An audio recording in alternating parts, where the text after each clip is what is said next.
ನಮಸ್ಕಾರ ಸ್ನೇಹಿತರೆ, ಆಶಾ ವೆಂಕಟೇಶ್ ಲೈಫ್ ಸ್ಟೈಲ್ಗೆ ಸ್ವಾಗತ. ತುಂಬ ದಿನಗಳ ನಂತರ ಒಂದು ವಿಡಿಯೋ ಇದ್ದೀನಿ. ಕಾರಣಾಂತರಗಳಿಂದ ತುಂಬ ವಿಡಿಯೋ ಮಾಡೋಕ್ಕಾಗ್ತಾಯಿಲ್ಲ. ಸಮಯ ಸಿಕ್ಕಿದಾಗ ಮಾಡ್ತಾಯಿದ್ದೀನಿ. ಹಾಗಾಗಿ ದಯವಿಟ್ಟು ನನ್ನ ಸಬ್ಸ್ಕ್ರೈಬರಲ್ಲಿ ಕ್ಷಮೆ ಇರಲಿ ಅಂತ ಹೇಳ್ತಾ, ಇವತ್ತು ಚಳಿಗೆ ಒಂದು ಬಿಸಿ ಬಿಸಿ ಬಜ್ಜಿ ಹಾಕೋಣ ಅಂಥೇಳಿ, ಮಳೆಗಾಲ ಬೇರೆ. ಸೊ ಮಕ್ಕಳು ತುಂಬ ಕೇಳ್ತಾಯಿದ್ರು, ಹಾಗಾಗಿ ಮಾಡಮ್ಮ ಅಂಥೇಳಿ. ಹಾಗಾಗಿ ಇವತ್ತು ನಾನು ಆಲೂಗೆಡ್ಡೆ, ಹೀರೆಕಾಯಿ, ಹಾಗೆ ಮೆಣಸಿನ್ಕಾಯಿ, ದಪ್ಪ ಮೆಣಸಿನ್ಕಾಯಿ ಅಂದರೆ ಕ್ಯಾಪ್ಸಿಕಮ್ಮಲ್ಲಿ ಬಜ್ಜಿ ಮಾಡೋದು ಹೇಗೆ ಅಂತೇಳಿ ತೋರಿಸ್ತಾ ಇದ್ದೀನಿ. ದಯವಿಟ್ಟು ವಿಡಿಯೋನ ಕೊನೆವರೆಗೂ ನೋಡಿ, ಎಲ್ಲೂ ಸ್ಕಿಪ್ ಮಾಡಬೇಡಿ. ಖಾರ ಮೆಣಸಿನ್ಕಾಯಿ ಏನಿಲ್ಲ, ಸ್ವಲ್ಪ ಖಾರ ಕಮ್ಮಿರೋ ಮೆಣಸಿನ್ಕಾಯಿನೂ ಸಹ ತೊಗೊಂಡಿದ್ದೀನಿ. ಎಲ್ಲ ನೀಟಾಗಿ ತೊಳ್ಕೊಂಡು ಕ್ಲೀನಾಗಿ ಕಟ್ ಮಾಡ್ಕೊಬೇಕು. ಆಲೂಗೆಡ್ಡೆನಷ್ಟೇ ಸಿಪ್ಪೆ ತೆಗೆದು ಸ್ಲೈಸಾಗಿ ಹೆಚ್ಕೊಬೇಕು. ಈ ಸ್ಲೈಸರ್ ಇದ್ದರೆ ಬೇಗ ಬೇಗ ಆಗುತ್ತೆ. ಸ್ಲೈಸ್ ಮಾಡ್ಕೊಬೇಕು. ಹಾಗೆ ಹೀರೆಕಾಯಿನೂ ಅಷ್ಟೇ ತೆಳ್ಳಗೆ ಹೆಚ್ಕೊಂಡಿದ್ದೀನಿ. ಇಷ್ಟು ಮಾಡಿಕೊಂಡು ನಂತರ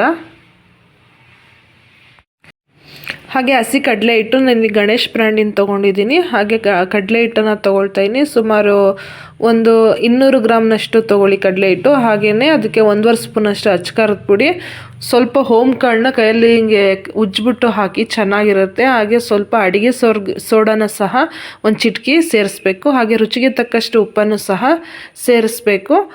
ಆಮೇಲೆ ಸ್ವಲ್ಪ ಚೆನ್ನಾಗಿ ಕ್ರಿಸ್ಪಿಯಾಗಿ ಬರಬೇಕು ಅಂತ ಹೇಳಿದ್ರೆ ಇಲ್ಲಿ 1.5 ಸ್ಪೂನಷ್ಟು ಅಕ್ಕಿ ಹಿಟ್ಟನ್ನು ಸಹ ಸೇರಿಸಿದ್ದೀನಿ.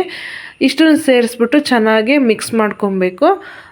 ಎಲ್ಲ ಉಪ್ಪು, ಅಡುಗೆ ಸೋಡಾ, ಹಾಗೆಯೇ ಓಮ್ ಕಾಳು, ಹಾಗೆ ಅಕ್ಕಿ ಹಿಟ್ಟು, ಕಡಲೆ ಹಿಟ್ಟು, ಅಚ್ಕಾರದ ಪುಡಿ ಎಲ್ಲ ಮೂರೂ ಮಿಕ್ಸ್ ಮಾಡ್ಕೊಂಡ್ಮೇಲೆ ಸ್ವಲ್ಪ ಸ್ವಲ್ಪನೇ ನೀರು ಹಾಕ್ಕೊಂಡು ನೀಟಾಗಿ ಬೀಟ್ ಮಾಡ್ಕೊಳ್ಬೇಕು. ಒಂಚೂರು ಗಂಟಿಲ್ದಂಗೆ ನೀಟಾಗಿ ನಾವು ಕಡಲೆ ಹಿಟ್ಟನ್ನು ಕಲಿಸ್ಕೊಬೇಕು. ಇಲ್ಲಿ ನಾವು ಬಜ್ಜಿ ಮಾಡೋಬೇಕಾದ್ರೆ, ಈ ಮೆಣಸಿನ್ಕಾಯಿ ಬಜ್ಜಿ ಅಥವಾ ಬೋಂಡ ಮಾಡೋಬೇಕಾದ್ರೆ ನಾವು ಚೆನ್ನಾಗಿ ಎಷ್ಟು ಹಿಟ್ಟನ್ನು ಚೆನ್ನಾಗಿ ಕಲಿಸ್ತೀವಲ್ಲ ಅಷ್ಟು ಚೆನ್ನಾಗಿರುತ್ತೆ. ಹಾಗಾಗಿ ಬಾಣಲಿ ಇಟ್ಟಿದ್ದೀನಿ. ಎಣ್ಣೆ ಚೆನ್ನಾಗಿ ಕಾಯಲಿ. ಎಣ್ಣೆ ಕಾದ್ಮೇಲೆ ಇದರಲ್ಲೇ 1 ಸ್ಪೂನ್ ಎಣ್ಣೆನ ನಾನು ಹಿಟ್ಟಿಗೆ ಸೇರಿಸ್ಕೊತ. ಇದರಿಂದ ಗರ್ಗರಿಯಾಗಿ ಬಜ್ಜಿ ಚೆನ್ನಾಗಿ ಬರುತ್ತೆ, ಮತ್ತು ಆಯಿಲ್ ಇರ್ಕೊಳ್ಳಲ್ಲ, ಮತ್ತು ಮೇಲ್ಗಡೆ ಕ್ರಿಸ್ಪಿಯಾಗಿ ಚೆನ್ನಾಗಿ ಬರುತ್ತೆ. ತಿನ್ನೋದಕ್ಕೂ ಟೇಸ್ಟ್ ಚೆನ್ನಾಗಿ ಬರುತ್ತೆ. ಹಾಗಾಗಿ ಬಿಸಿ ಎಣ್ಣೆ, ಕಾದಿರೋ ಎಣ್ಣೆನೇ ಸೇರಿಸ್ಕೊಬೇಕು. ಎಲ್ಲ ಮಿಕ್ಸ್ ಮಾಡ್ಕೊಂಡು ಅದಕ್ಕೆ ನೀಟಾಗಿ ಮಿಕ್ಸ್ ಮಾಡ್ಕೊಂಡ್ಮೇಲೆ ಮೆಣಸಿನ್ಕಾಯಿನ ಒಂದೊಂದೇ ಅದ್ದಿ ನೀಟಾಗಿ ಎಣ್ಣೆ ಒಳಗೆ ಬಿಡಬೇಕು. ಎಣ್ಣೆ ಚೆನ್ನಾಗಿ ಕಾದಾದ್ಮೇಲೆ ಬಿಡಬೇಕು. ಇಲ್ಲ ಅಂತೇಳಿದ್ರೆ ಬಜ್ಜಿ ಒಂಥರ ಚೆನ್ನಾಗಿ ಬರಲ್ಲ. ಹಾಗಾಗಿ ಹೀಗೆ ಪ್ರತಿಯೊಂದನ್ನು ಎಣ್ಣೆಗೆ ಹಾಕಿದ್ಮೇಲೆ ಅದು ಹೊಂಬಣ್ಣಕ್ಕೆ ಬರೋ ತನಕ ಚೆನ್ನಾಗಿ ನೀಟಾಗಿ ಫ್ರೈ ಮಾಡ್ಕೊಳ್ತಾ ಹೋಗಬೇಕು. ಗೊತ್ತಾಗತ್ತೆ ನಿಮಗೆ, ಸಾಮಾನ್ಯ ಗೋಲ್ಡನ್ ಬ್ರೌನ್ ಕಲರ್ ಬಂತು ಅಂತ ಹೇಳಿದ್ರೆ ಆಲ್ಮೋಸ್ಟ್ ಅಲ್ಲಿ ಬಜ್ಜಿ ಆಗಿದೆ ಅಂತ.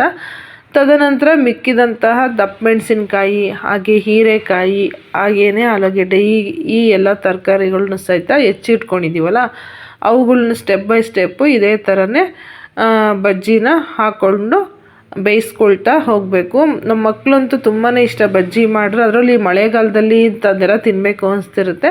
ಈ ಹದದಲ್ಲಿ ಮಾಡ್ಕೊಂಡು ನೋಡಿ, ತುಂಬ ಚೆನ್ನಾಗಿರುತ್ತೆ. ಟೇಸ್ಟಿಗೂ ಸಹ ಅಷ್ಟೇ ಚೆನ್ನಾಗಿರುತ್ತೆ. ನೀವು ಒಂದ್ಸಲ ಟ್ರೈ ಮಾಡಿದರೆ ದಯವಿಟ್ಟು ಕಾಮೆಂಟ್ ಸೆಕ್ಷನ್ ಬಂದು ಕಮೆಂಟ್ ಮಾಡಿ ಯಾವ ರೀತಿ ಬಂತು ನಿಮ್ಮ ಮನೇಲೂ ಅಂತೇಳಿ. ಎಲ್ಲರೂ ಒಂದೊಂದು ಥರ ರೀತಿ ಬಜ್ಜಿ ಮಾಡ್ತಾರೆ. ನಮ್ಮ ಮನೇಲಿ ಈ ರೀತಿ ಬಜ್ಜಿ ಮಾಡ್ತೀವಿ, ತುಂಬಾ ಚೆನ್ನಾಗಿ ಬರುತ್ತೆ. ಒಂದ್ಸಲ ನೀವು ಟ್ರೈ ಮಾಡಿ ಯಾವ ರೀತಿ ಬಂದು ಅಂತ ದಯವಿಟ್ಟು ಕಮೆಂಟ್ ಮಾಡೋದನ್ನು ಮಾತ್ರ ಮರಿಬೇಡಿ ಫ್ರೆಂಡ್ಸ್. ಹಾಗೆ ನನ್ನ ವಿಡಿಯೋಗೆ ಲೈಕ್ ಕೊಟ್ಟು ಸಪೋರ್ಟ್ ಮಾಡಿ ಅಂತ ಕೇಳ್ಕೊಳ್ತೀನಿ.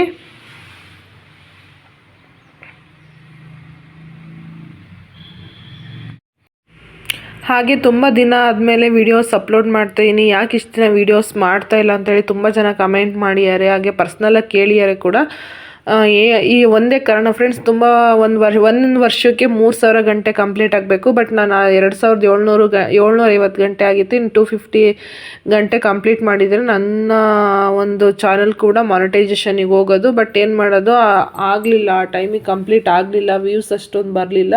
ಹಾಗಾಗಿ ಒಂದೇ ಸಲ ಅವರು 1500 ಗಂಟೆ ಕಟ್ ಮಾಡಿಬಿಟ್ರು. ಒಂದು 10 ನಿಮಿಷದ ವೀಡಿಯೋನ ಇಷ್ಟು ಕಷ್ಟಪಟ್ಟು ಎಫರ್ಟ್ ಹಾಕಿ ಒಂದು 10 ನಿಮಿಷ ವೀಡಿಯೋ ಮಾಡಿರ್ತೀವಿ.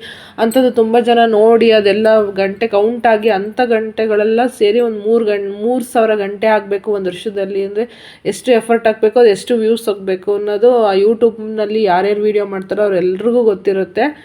ಬಟ್ ನಾನು ಅದನ್ನೆಲ್ಲ ಇಷ್ಟೆಲ್ಲ ಎಫರ್ಟ್ ಹಾಕಿ ಕೊನೆಗೆ ಅದು ನನಗೆ ಈ ಹಣ್ಣು ಬಿಡದೇ ಇರೋ ಮರ ಅಂತಾರಲ್ಲ ಆ ಥರ ಆಗೋಯ್ತು. ಹಾಗಾಗಿ ಸ್ವಲ್ಪ ಡಿಸಪಾಯಿಂಟ್ ಆಗಿ ಬೇಜಾರು ಮಾಡಿಕೊಂಡು ನಾನು ವೀಡಿಯೋಸ್ ಮಾಡ್ತಾಯಿಲ್ಲ.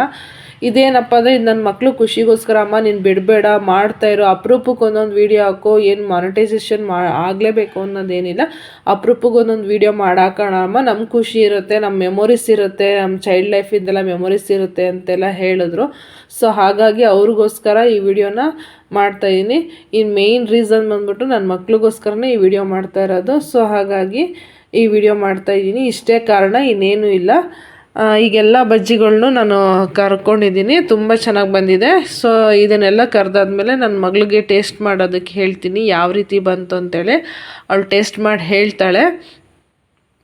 ಇಷ್ಟೇ ಫ್ರೆಂಡ್ಸ್, ಇದನ್ನು ನಿಮ್ಮ ಹತ್ರ ಶೇರ್ ಮಾಡ್ಕೊಬೇಕು ಅಂತ ತುಂಬ ದಿವಸದಿಂದ ಅನ್ಕೊತಾ ಇದೆ. ಸೊ ಈ ವಿಡಿಯೋ ಮೂಲಕ ಶೇರ್ ಮಾಡ್ಕೊಂಡಿದ್ದೀನಿ. ನೋಡಿ ಅವಳು ತಿಂತಾ ಇದ್ದಾಳೆ, ಚೆನ್ನಾಗಿದೆ ಅಂತ ಹೇಳ್ತಿದ್ದಾಳೆ. ಸೊ ಕೊನೆವರೆಗೂ ವಿಡಿಯೋ ನೋಡಿದ್ದಕ್ಕೆ ಥ್ಯಾಂಕ್ ಯು ಸೋ ಮಚ್. ನನ್ನ ಒಪಿನಿಯನ್ ನಿಮ್ಮ ಹೇಳಿದ್ನಲ್ಲ, ಅದ್ರ ಬಗ್ಗೆ ನೀವು ಕೂಡ ಕಮೆಂಟ್ ಮಾಡಿ ಅಂತ ಹೇಳ್ತಾ ಇಲ್ಲಿ ತನಕ ವಿಡಿಯೋ ನೋಡಿದ್ದಕ್ಕೆ thank you so much. Bye.